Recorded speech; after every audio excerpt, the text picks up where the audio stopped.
Me avisan cuando ven mi pantalla, por favor.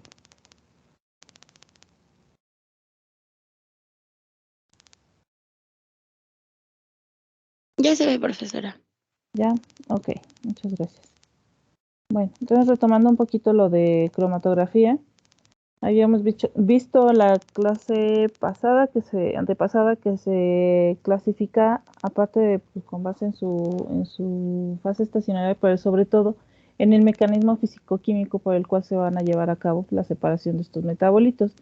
Entonces, esto se da por diferentes fenómenos o mecanismos, como es por ejemplo la cromatografía de absorción, en donde, bueno, estos metabolitos pues, son separados por medio de un mecanismo de absorción, dentro de las cuales pues entra lo que es la cromatografía líquido sólido, gas sólido y pues obviamente la cromatografía en capa fina y la cromatografía en papel.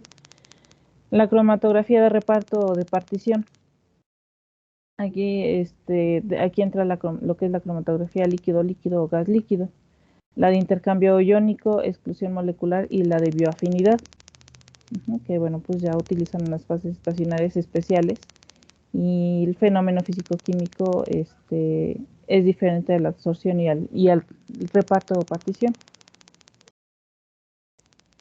Entonces vamos a empezar por la cromatografía de absorción, que pues en sí es el tipo de cromatografía que más utilizamos y pues es el método más antiguo que se utiliza también. Les digo, aquí se da la distribución de un compuesto entre un absorbente sólido que es su fase estacionaria. En este caso siempre la fase estacionaria va a ser un sólido. Y un eluyente líquido que va a ser nuestra fase móvil. En cromatografía líquida. O puede ser un absorbente sólido y un eluyente gaseoso cuando es cromatografía de gases.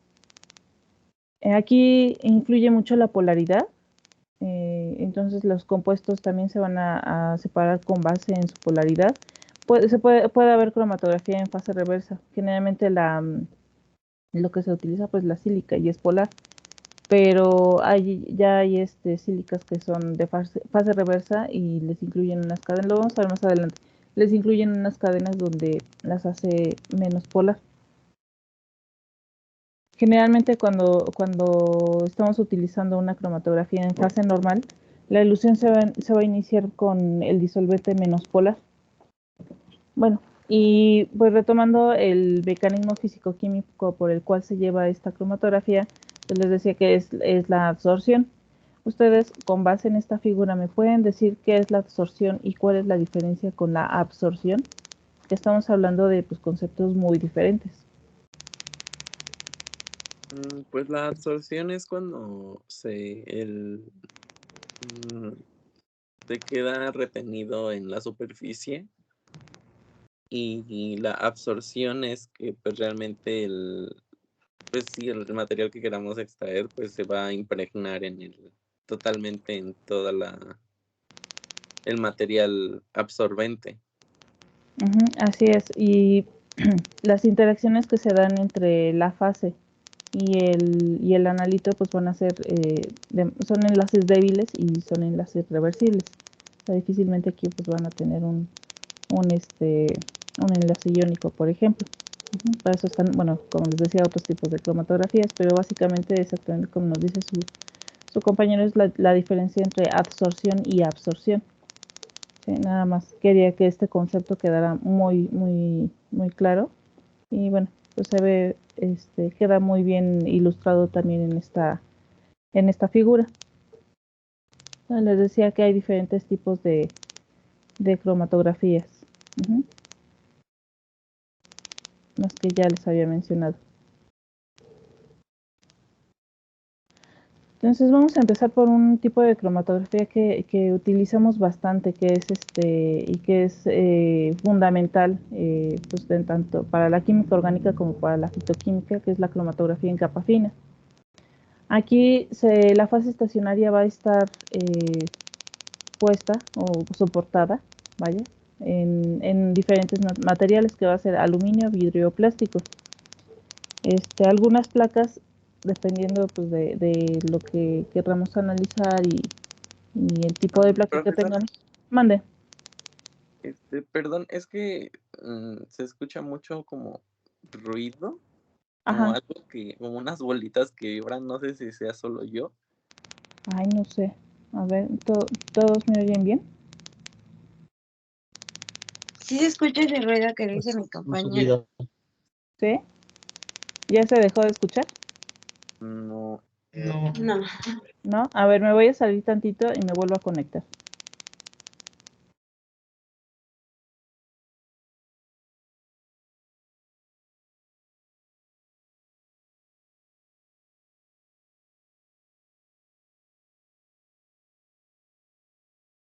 Creo que es su micrófono. puede ser. ¿Creen que sea mi micrófono? ¿Por qué no? Aquí donde estoy, bueno, de repente ladran mis perros, pero ahorita no están ladrando. ¿Ya me siguen oyendo igual? Sí, es un zumbido, pero creo que es su micrófono. Ah, ok. A ver, déjenme cambio de audífonos.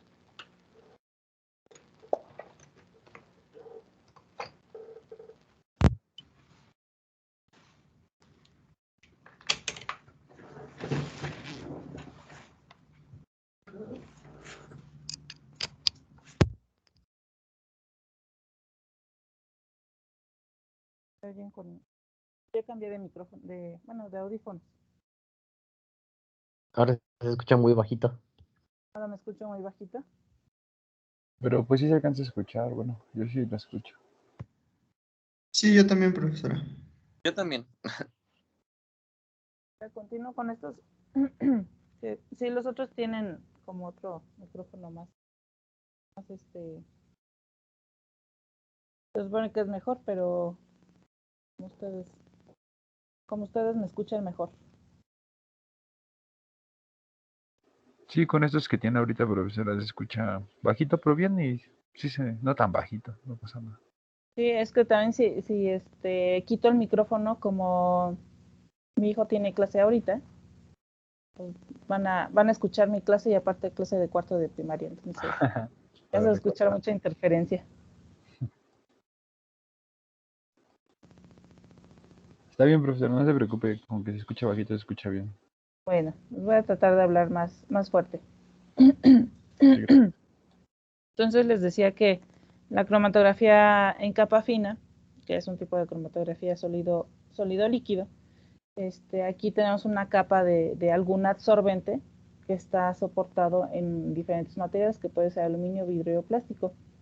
Hay algunas placas que se pueden activar con calor, ya sea para revelar o para iniciar la cromatografía. Y les mencionaba que tanto en cromatografía en capa fina y en cromatografía en columna, generalmente se utiliza la sílica gel con una granulometría de 20 a 100 micrómetros.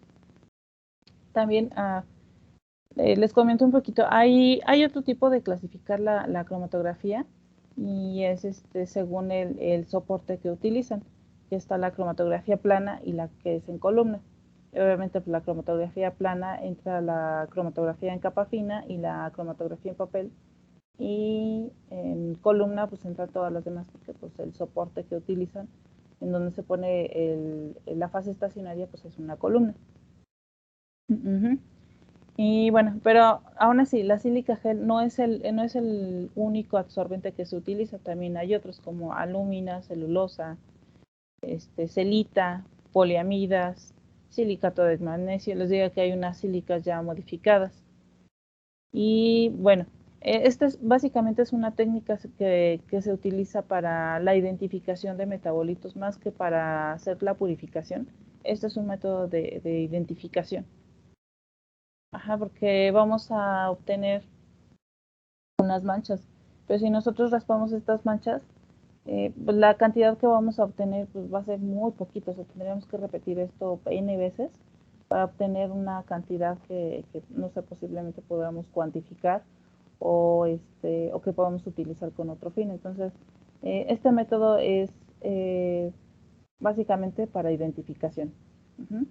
Donde, bueno, generalmente o se prefiere, se recomienda que haya un estándar y con base en este estándar pues podemos identificar la sustancia que sea de interés.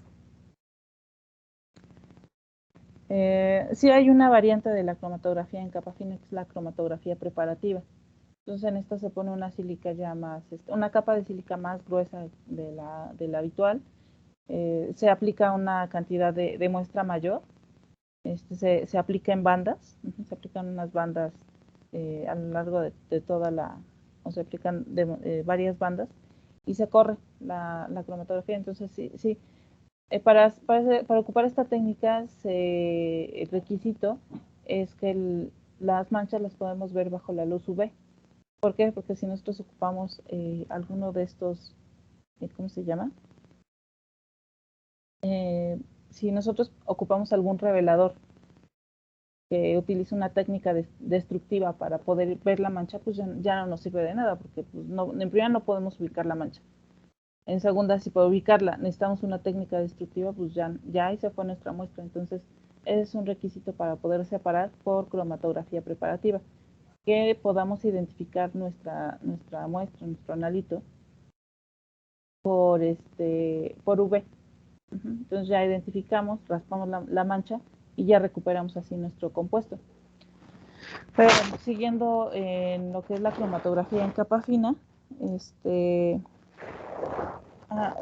para identificar y separar compuestos insaturados se puede acondicionar la placa con nitrato de plata mediante 3 técnicas. Entonces se puede rociar con una solución de nitrato de plata al 10% con etanol, o preparar la sílica con nitrato de plata al 15 o al 25%. Entonces es una manera de ver, de identificar los compuestos insaturados.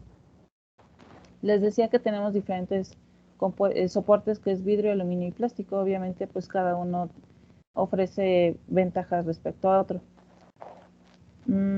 Por ejemplo, las ventajas de utilizar un soporte, de utilizar el vidrio como soporte, pues es un material rígido, tiene alta resistencia química, o sea, podemos revelar con distintas sustancias y esta no se va a descomponer.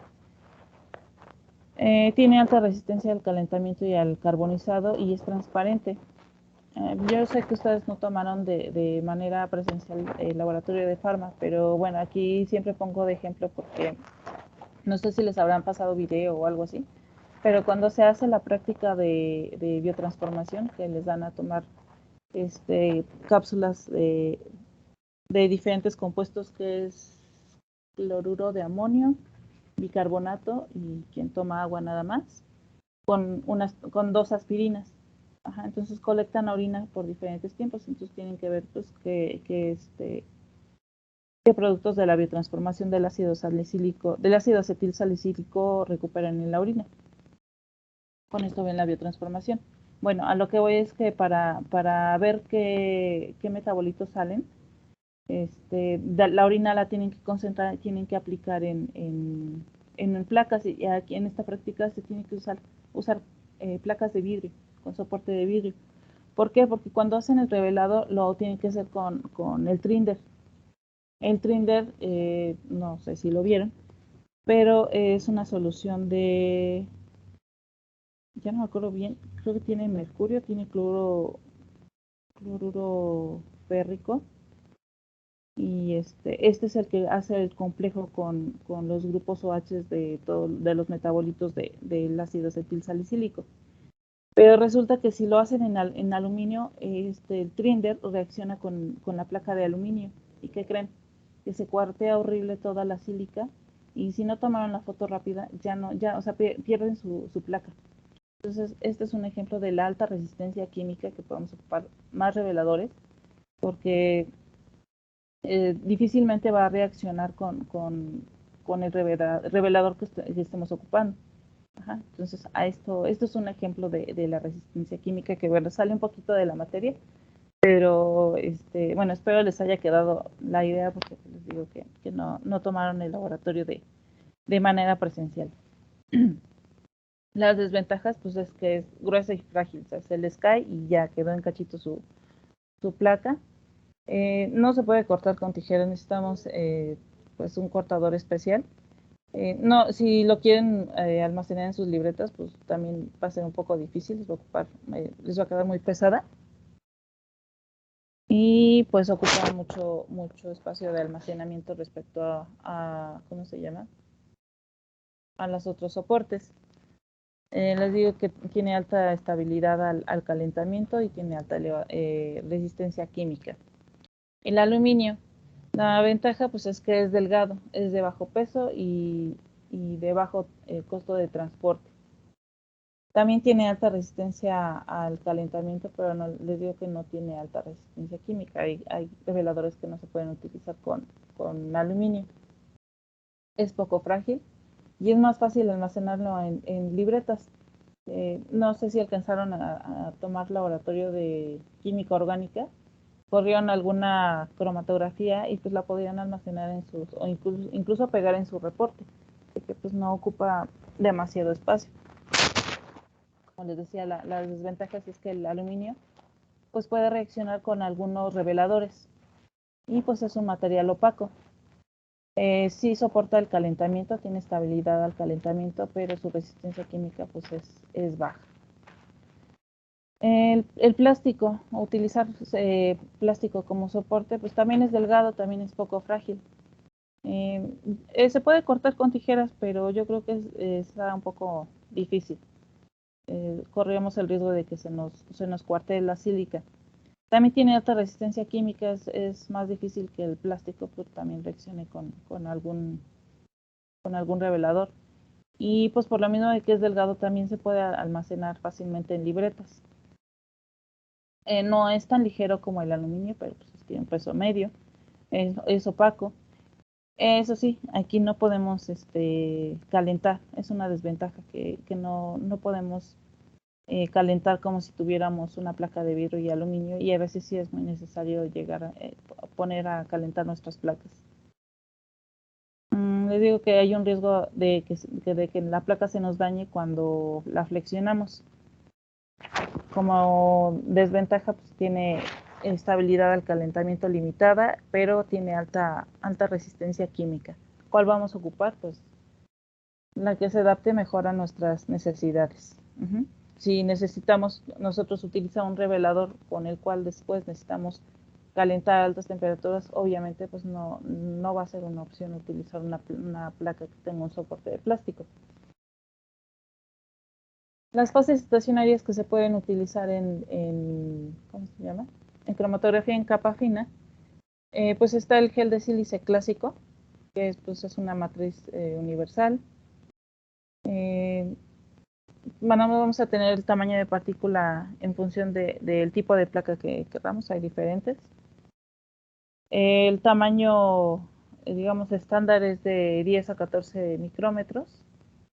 Sí podemos tener para menor tamaño y menor tamaño de poro. Esto es más para cromatografía en columna. Les digo, también se utiliza mucho la sílica. En las fases inversas y fases especiales, aquí la fase móvil va a ser menos polar que la fase estacionaria. A veces se llega a utilizar una mezcla de agua solvente orgánico, lo que lo hace pues, más un poquito más polar que la fase estacionaria. Cuando no podemos tener una separación adecuada con la sílica normal, a veces se utiliza una sílica modificada. Van a ver que, bueno, posiblemente los que entren a trabajar en la industria farmacéutica en el área de análisis físico-químico, pues verán que ya hasta las técnicas ya están ya estandarizadas. Les dicen que para analizar X producto necesitan, no sé, una columna modificada de C2, C8 o C18. Estos son el número de carbonos de la cadena que está unida a la sílice. Así es como se modifica la polaridad de la sílica para hacerla más polar. ¿Qué tanto? Pues va a depender de la técnica que estemos ocupando. Algunas otras vienen funcionalizadas con grupos diol, grupos ciano, que son ligeramente más polares. Y bueno, estas se pueden utilizar tanto en fase normal como en reversa, es decir, si sería una fase reversa, sería un C18 funcionalizada con un grupo ciano. Y bueno, los grupos aminos son los que se llegan a utilizar en el intercambio iónico.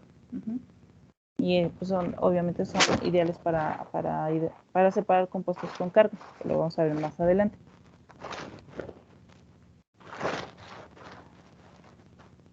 Les digo, esto en cromatografía en capa fina, pues estas son las más utilizadas, que es lo que vimos hace un momento. El sílice generalmente se utiliza para separar diferentes moléculas como son alcaloides, ácidos grasos, flavonoides, glucósidos, vitaminas, entre otros. El óxido de aluminio tiene una selectividad similar a la sílica, pero aquí la ventaja es que bueno, podemos tener 3 diferentes pHs, con lo que pues también podríamos separar alcaloides, compuestos alifáticos y aromáticos y esteroides.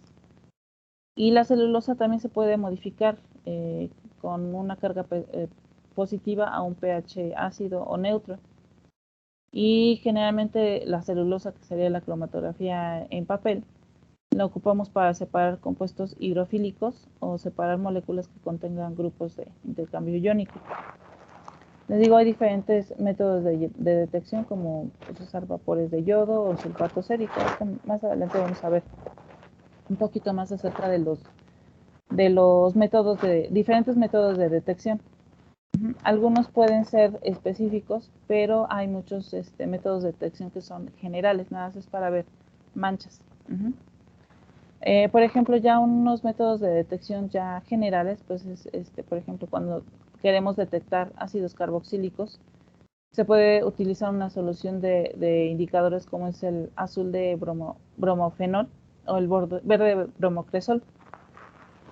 Si lo que queremos detectar son fenoles y flavonoides, podemos utilizar una solución de cloruro férrico al 0.1%, ácido pícrico en etanol al 1%, y posterior a aplicar el ácido pícrico, porque también como que es un método general, tendríamos que aplicar el hidróxido de potasio del 5% en etanol al 80%.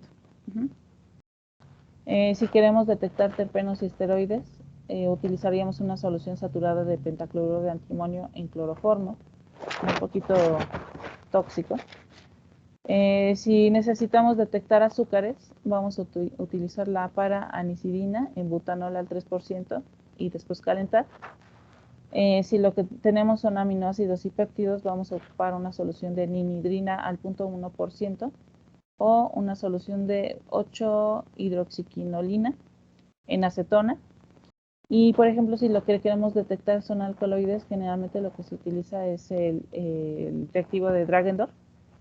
Se rocía en la placa y pues obviamente lo que colorea muy probablemente sea un alcaloide o algo que tiene un grupo amino de manera general.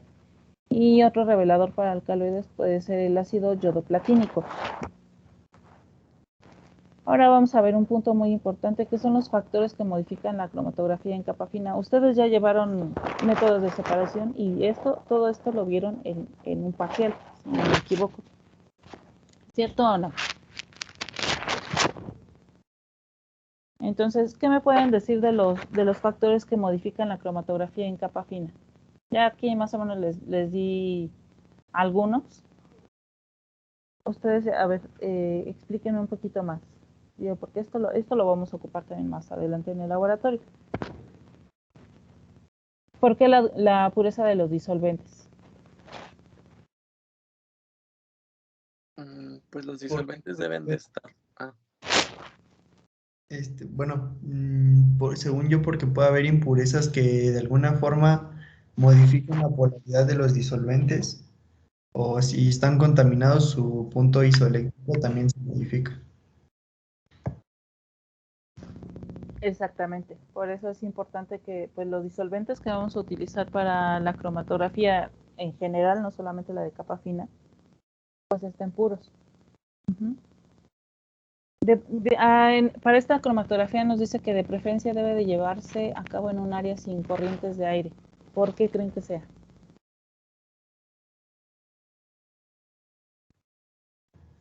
Porque las corrientes de aire pueden modificar la trayectoria del corrimiento de la fase móvil.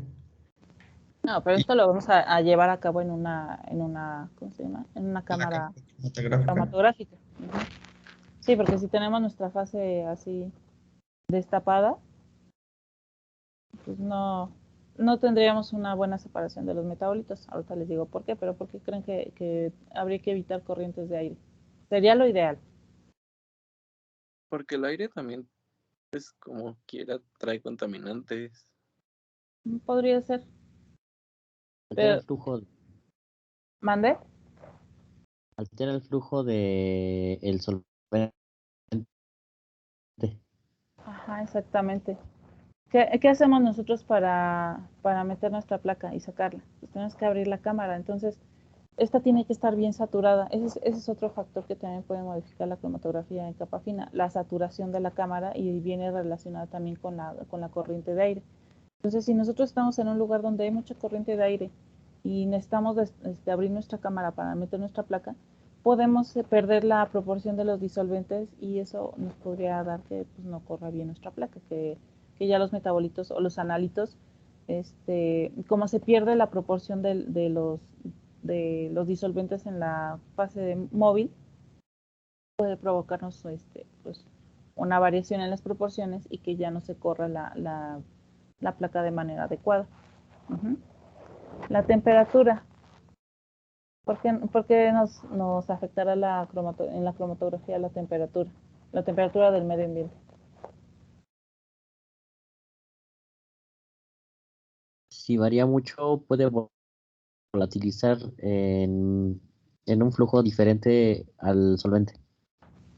También, pero ¿qué propiedad se estaría modificando con la temperatura de la fase móvil sobre todo? Hay una propiedad que se modifica y eso modifica también el comportamiento del analítico. Su densidad.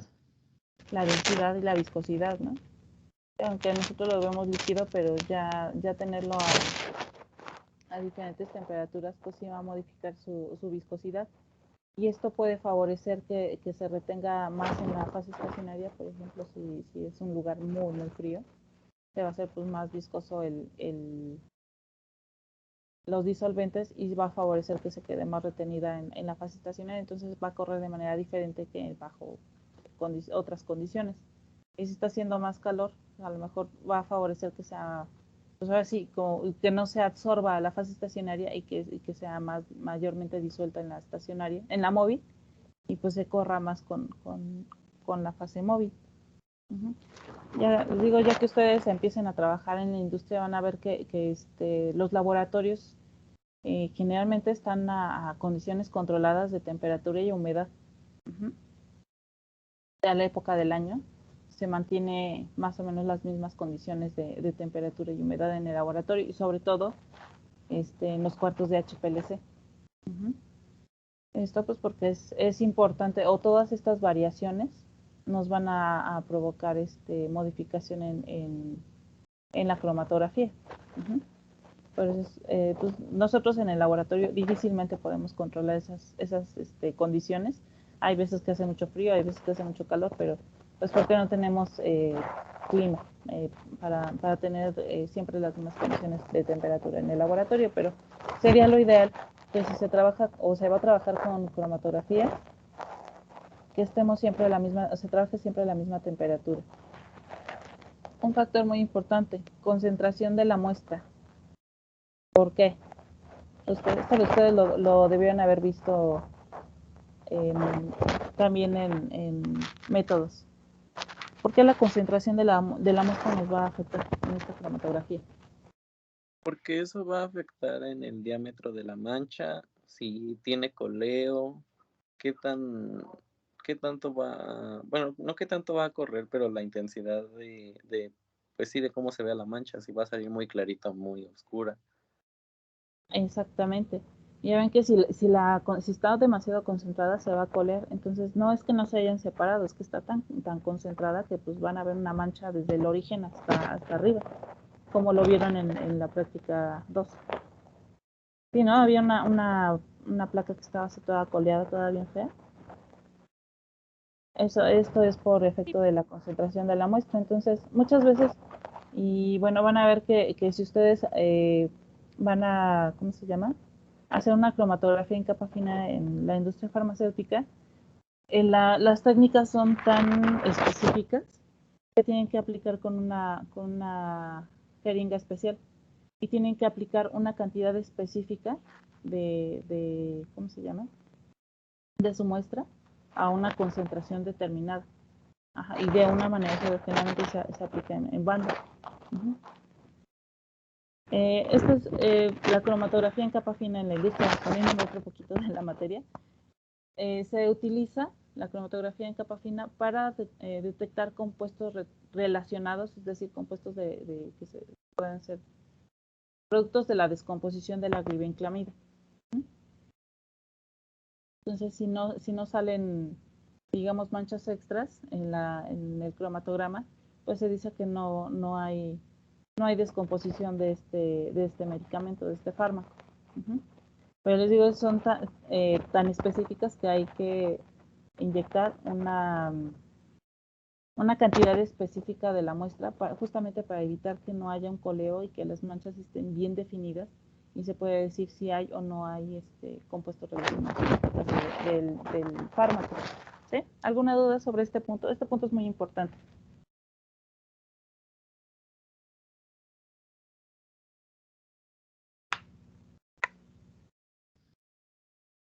Todo bien, profesora. Ok. Otro punto muy importante es la polaridad de los analitos y de la fase móvil. Obviamente todo el tipo de fase estacionaria, el tipo de fase móvil que vamos a utilizar, pues va a ir en función de la polaridad de los analitos.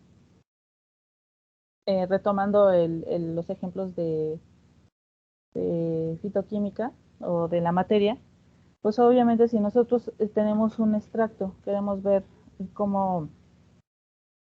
qué componente o cuántos componentes hay en un extracto hexánico, obviamente no vamos a empezar a correr la placa con metanol.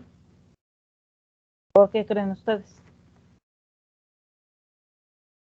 ¿Qué verán en esa placa?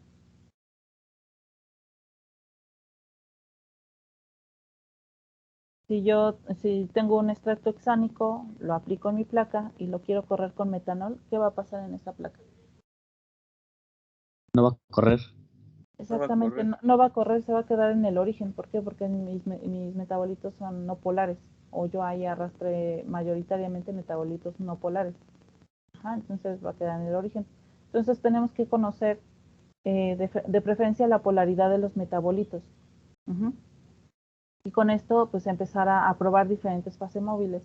A lo mejor podemos tener una idea de, bueno, ok, es no polar, voy a utilizar, yo sé que si utilizo, por ejemplo, en este caso hexano, todo se me va a ir para arriba, entonces tampoco me sirve poner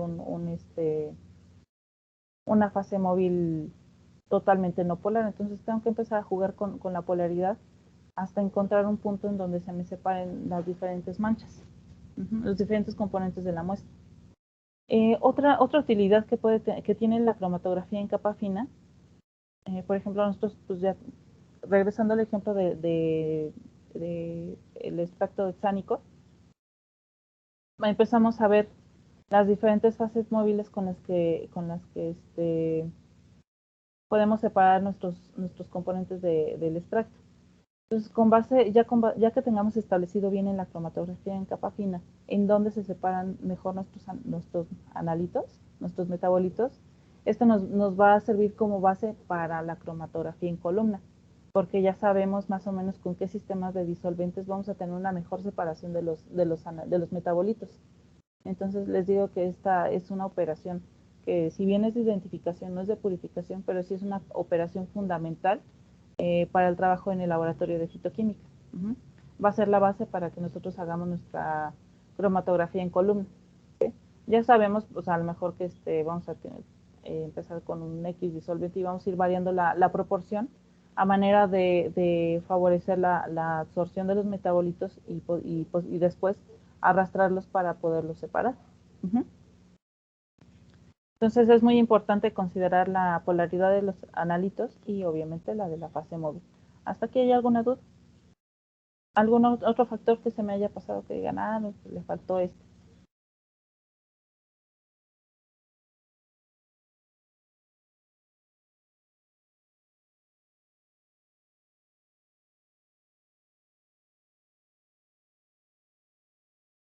¿No? No, profesora. No, todo bien. Yo creo que sí hay uno que se me pasa. Y es el tamaño, el largo de la placa.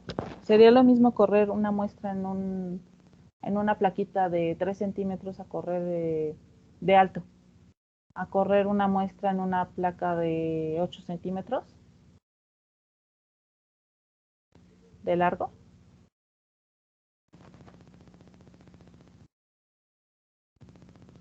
No, no es No, lo ¿verdad? mismo. No va a ser lo mismo. Obviamente en donde va a ser más tardado, por ejemplo en la de 8 centímetros va a ser más tardado, pero el proceso se va a llevar mejor porque le estamos dando tiempo a los analitos a que se absorban en la fase estacionaria y sean arrastrados por la fase estacionaria, digo, por la fase móvil. Ujú. Entonces, la distancia que tengan que recorrer o que tengan que recorrer la muestra también es un factor que afecta. Ajá, les digo, no es lo mismo que corra 3 centímetros a que corra 10. ¿Sí? Ok. Un parámetro muy importante que se determina en la cromatografía en capa fina pues es la relación de frentes, el RF, el famoso RF. ¿Y qué es este RF? Pues es la distancia que va a correr un analito sobre una fase estacionaria respecto a la distancia que va a recorrer nuestro frente, nuestra fase móvil, nuestro frente de solvente. Uh-huh. Ustedes ya lo saben calcular, ya se la saben desde hace mucho, que el RF se calcula poniendo la distancia recorrida por el analito, donde tomamos el punto medio, tomamos el origen y se toma la distancia que corrió el analito entre la distancia que corrió la fase móvil. El RF por sí sola no nos puede garantizar la presencia de un analito. Les digo que de preferencia se deben de utilizar estándares. Uh-huh. Sin embargo, sí es un valor constante para cada sustancia, pero siempre y cuando se realice bajo las mismas condiciones, tanto de, ¿cómo se llama? Bueno, las mismas condiciones operativas. Es decir, que también estamos utilizando, no sé si es una placa de aluminio, que ocupemos una placa de aluminio de un determinado tamaño. Como les digo, no es lo mismo correr una placa o correr una muestra en 5 centímetros que en 15. Uh-huh. Que las condiciones de temperatura bajo las que fue obtenido ese RF sean las mismas que estamos trabajando. El tiempo de la corrida que pues está relacionado con el tamaño del ¿cómo se llama? De la placa. La proporción de los disolventes en la fase móvil, ajá, qué volumen se utilizó de cada uno y sobre todo también la concentración de la sustancia aplicada. ¿Por qué? Porque si no nos puede dar un coleo, ya no podemos saber si realmente nada más está ese metabolito que nos interesa o haya más. Ajá. Entonces sí lo podemos utilizar como para identificar algún compuesto siempre y cuando estemos bien seguros que estamos trabajando bajo las mismas condiciones operativas. Por eso era mi insistencia en la práctica 2 de que no podíamos decir que tal o cual mancha pertenecía a qué metabolito. Uh-huh. Porque en primera no aplicamos estándares y nunca se les especificó a ustedes si estaban trabajando o se obtuvieron bajo las mismas condiciones operativas para obtener esos RFs teóricos que les dieron. Uh-huh. Además de que para ser honestos, las placas estaban muy feas. Entonces, las condiciones bajo las cuales se trabajaron, pues fueron malas, obviamente. Entonces, no estaban muy confiables los resultados como para decir, sí, tal mancha pertenece a tal metabolito. ¿Cierto o no? Sí. Entonces, ahí ustedes sean un poquito críticos, decir, bueno, o sea, si usted me pide que le identifique, bueno, esta puede ser tal, pero no es lo correcto, porque por esto las placas hay coleo, no se ven, No sabemos si se trabajaban bajo las mismas condiciones operativas que el, ¿cómo se llama? Que la bibliografía. Ajá, y sean un poquito críticos en cuanto a lo que uno les llega a poner a veces en el manual. ¿Sí? ¿Hasta aquí hay alguna duda, muchachos? No, todo bien. No, profesor. Ok. Bueno, el RF puede tomar un valor de 0 a 1. Ujú. Si nos da un valor de 0, quiere decir que es más afín, nuestro analito es más afín a la fase estacionaria que a la fase móvil. Ujú. Por ejemplo, o sea, retomando el ejemplo de la práctica, cuando corrimos, como teníamos metabolitos polares, cuando la corrimos con hexano, pues obviamente era mucho más afín a la fase estacionaria que a la fase móvil, cuando corrimos con hexano, por eso se nos quedó todo en el origen. Ajá. Si nuestro RF tiene un valor cercano al 1, quiere decir que pues nuestro analito pues va a ser más afín a la fase móvil que a la fase estacionaria. Ujú. En el caso de cuando corrimos con metanol, pues en ese caso los analitos eran más afín ¿cómo se llama? A la fase móvil que a la estacionaria, a pesar de que también eran polares y la sílica es polar. Ajá, por eso casi todo se nos fue hasta arriba. ¿Sí?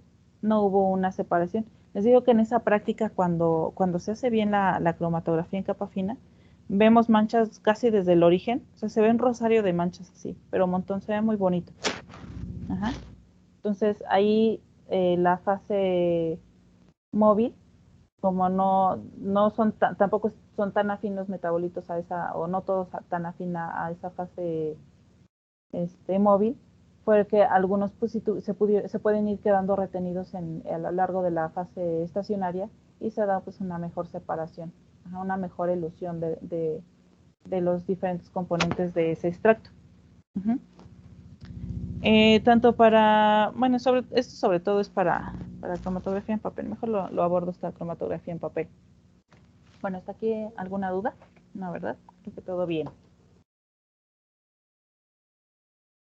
Todo bien. Excelente.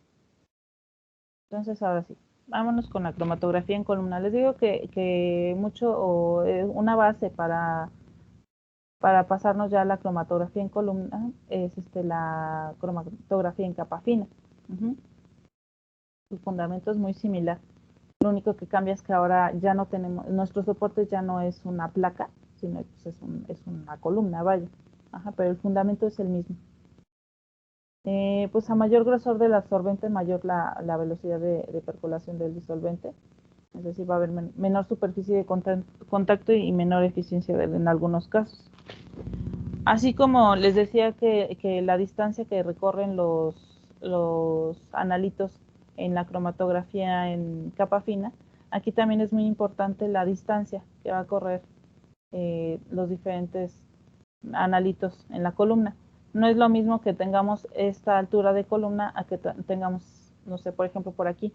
Ajá, de aquí a acá no vamos a poder separar, o sea, a lo mejor uno que otro se alcanza a separar, pero no vamos a tener una separación óptima.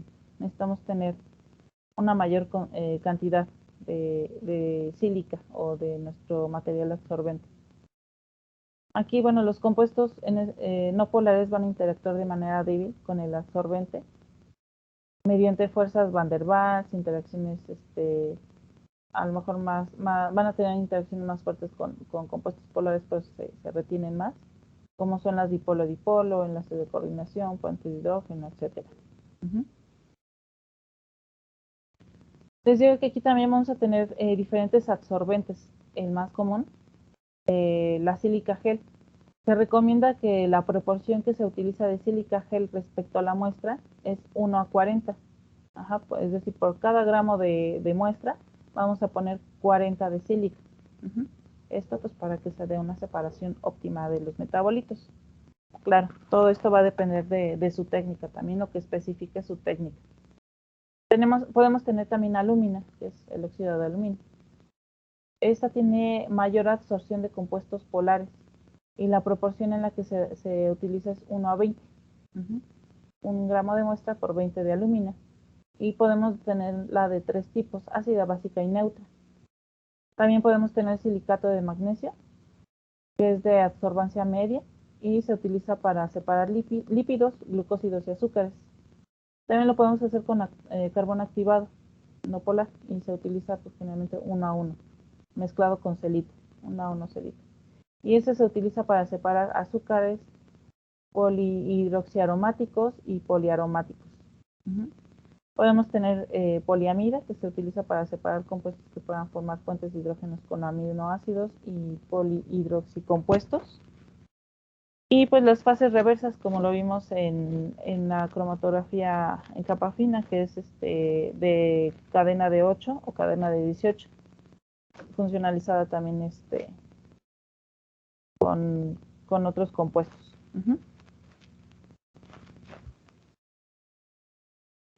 Así es como va a ser la absortividad. Ay, perdón, aquí sigo sin corregirle.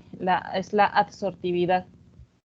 De menor a mayor, dependiendo de pues, cómo esté funcionalizada nuestra sílica o nuestra alúmina. ¿Hasta aquí hay alguna duda? Les digo, todo este fundamento pues es el mismo que vimos en la cromatografía en capa fina. ¿Hay alguna duda? No, profesora. No, profesora. Ok. Entonces, ahora vamos a ver qué factores nos pueden afectar la eficiencia de la cromatografía en columna.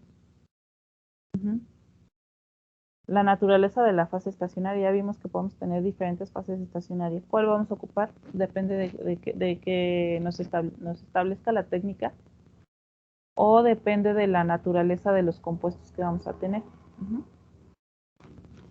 La naturaleza de la fase móvil, igual vamos a lo mismo que es el mismo caso en la cromatografía en capa fina. La polaridad va a ser determinante para llevar una buena separación de los analitos en el transcurso de la cromatografía en columna. Aquí hay un factor que no se considera obviamente en la cromatografía en capa fina y es la velocidad a la que circula la fase móvil. ¿Sí han llegado a hacer ustedes alguna columna? ¿Alguna separación en cromatografía en columna? ¿O eso no lo hicieron ya en el laboratorio? ¿Métodos la tomaron en el laboratorio o también la tomaron en línea? En línea, pero creo que en orgánica aún no hicimos cromatografía en columna. Ah, ya. Ah, excelente. Bueno, pues qué bueno que sí lo pudieron hacer. Entonces, no es lo mismo. Ya monté mi columna. Bueno, termino con que tenga mi columna, le ponga ya mi fase móvil y le abra toda la llave y que salga así a chorro. ¿Qué va a pasar? Pues no le estoy dando tiempo al ¿cómo se llama?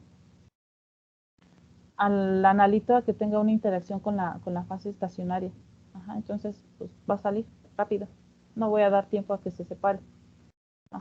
Entonces es importante regular la velocidad que circula la fase móvil.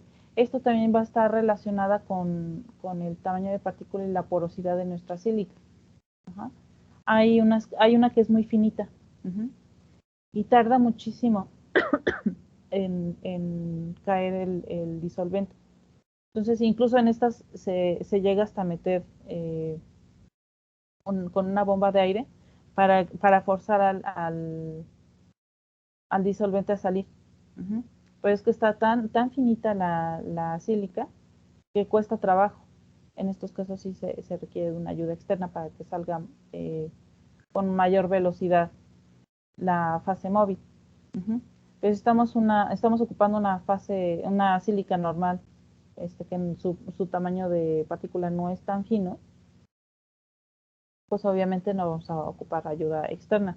Entonces, les digo, si le abrimos la llave, no damos tiempo a que haya una interacción entre el analito y la fase estacionaria y se va a salir rápido, no vamos a separar nada. Entonces, tampoco tan lento, pero sí una velocidad media. Creo que esto va a estar mucho en función del tipo de sílica o del tipo de fase estacionaria que estemos utilizando.